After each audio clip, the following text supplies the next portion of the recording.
بسم اللہ الرحمن الرحیم۔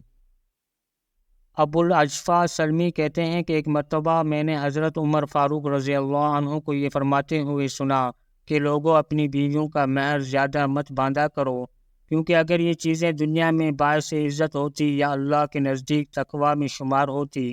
تو اس کا سب سے زیادہ حقدار نبی صلی اللہ علیہ وسلم تھے،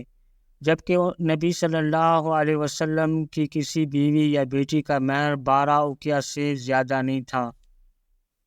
پھر حضرت عمر فاروق رضی اللہ عنہ نے فرمایا کہ دوسری بات یہ ہے کہ جو شخص دوران جہاد مقتول ہو جائے یا طبی طور پر فوت ہو جائے تو آپ لوگ یہ کہتے ہیں کہ فلاں آدمی شہید ہو گیا،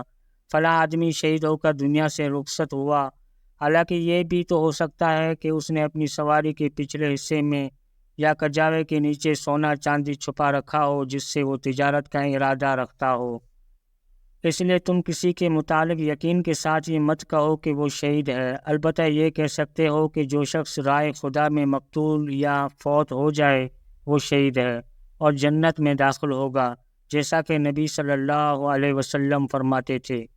مسند احمد، حدیث نمبر 340۔